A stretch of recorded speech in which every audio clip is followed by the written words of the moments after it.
How's it going? My name is William Hoskins and I'm part of Team 26, and our product this semester is the Ice Vice. The Ice Vice is meant to be a automatically adjusting cup holder replacement for vehicles, and hopefully students around campus will find it useful.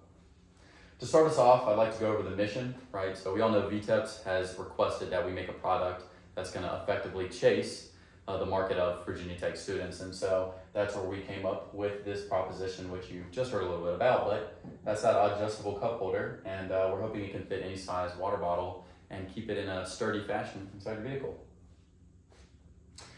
To start us off into the design phase 2, which is what this presentation is about, I'd like to just kind of go back a little bit and kind of reflect on what happened in the design phase 1, right? And so we started off by having this mission statement, which is very important to our entire process, okay? So we have the product description right off at the top of the mission statement, and this just kind of lays out a very general view of what the product is about. And some other stuff you'll find in this mission statement might be the benefit proposition, which is how VT students will benefit from this, and then some key business goals and what our market is, that being, once again, Virginia Tech students, and our goal is to create a product that is actually useful and makes Virginia Tech's lives more convenient. This leads us into kind of our data gathering section of the design phase 1. First, we started off with a general use case. This allowed us to break down our product into a very basic flow, which you can see up top here, and then break that basic flow down into 2 alternative flows. So it kind of got the juices flowing in the concept creation process. And so this kind of helped us start when we were kind of jumping into thinking about how our product would actually function. And you can see that here we kind of executed some more of that by going and having interviews and collecting raw customer data.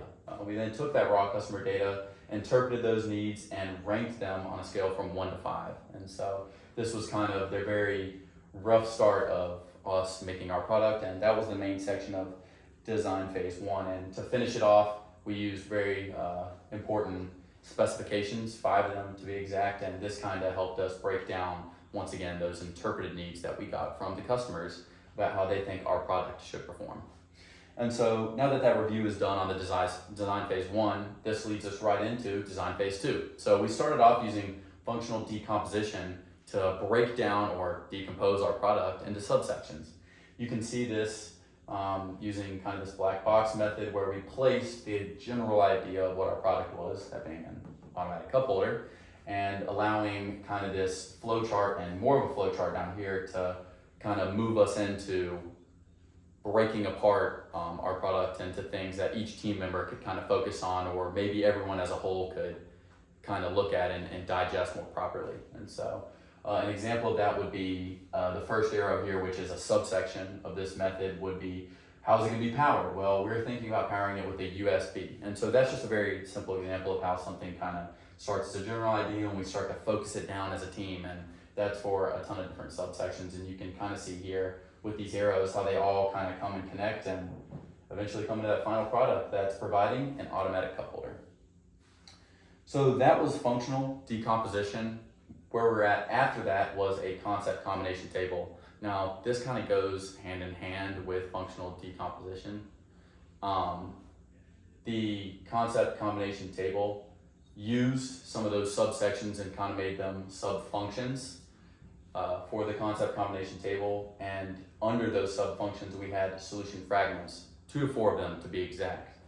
And this kind of helped each team member kind of go on their own and start to do their own little brainstorming, right? And each team member, 4 team members, came up with 2 solution paths that kind of navigated through this concept combination table. And what that kind of allowed everyone to do is come up with their own variants of what we thought our final product might look like. And this was kind of just a really good way of brainstorming as a team.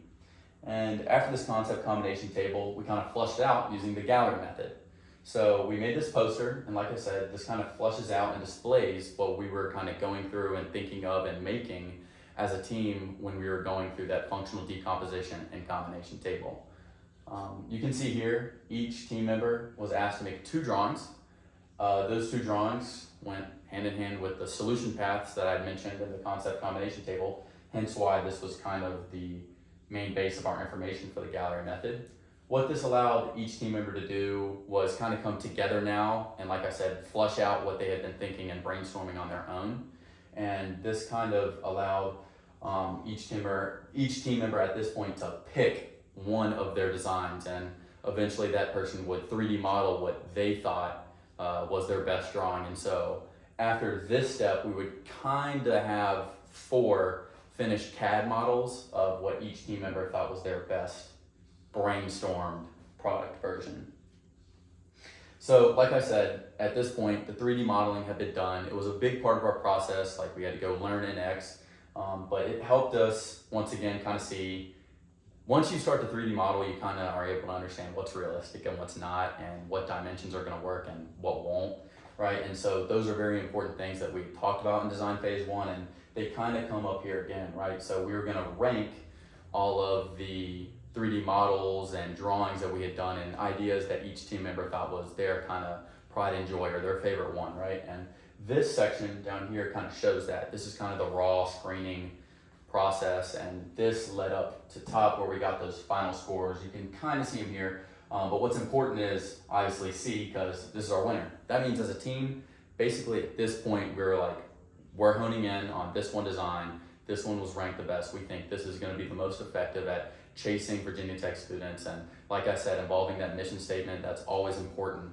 in our process. And so this kind of helped us as a team kind of buckle down and understand that we all needed to focus on one design at this point. And so the screening and scoring process was a very good use of just using quantitative data to get the team ready and kind of in the right train of thought. So the final section for the design phase 2 would be the FMEA. That is the failure modes and effects analysis. Now, like I said, we've all 3D modeled one, then we chose one, we screened and scored it. So obviously we chose one, final design, we have it. And now we need to do a final group team exercise of analyzing any failures that our product might have, right? And that's what this did. And it used kind of 3 main ideas to kind of analyze our product. Those being any severities of failures, occurrences of failures, and any ways you could detect those failures. And those all kind of added up and using some very simple math into a final score. And that helped us determine what was very important about things that we needed to sew up to make sure that we didn't have any doubts about our product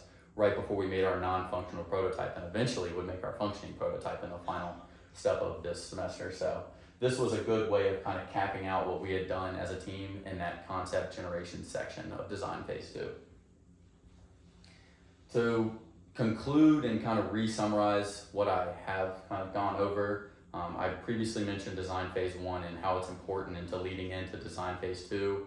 I mentioned how we needed that raw customer data, taking it and turning it into interpreted needs, and making sure that we were focused using the mission statement, and how that was important, and how that kind of led us into all 5 sections of this design phase 2 that we went over, right? And that being using that functional decomposition to break down at a very basic level what our product was, and then using that concept combination table to allow each team member to go on their own and do a little brainstorming, and then that gallery method let everyone come back together and flush out those ideas, which led right into that screening and scoring, which allowed everyone as a team to kind of get to understand each other's products and weigh whose would be the best. And like I said, that final failure modes and effects analysis let that final stamp of this is the product that our team is going to be taking and moving forward with. And that led us into this final kind of physical stage of design phase 2. So like I said, a lot of concept generation here. We were finally able to have our final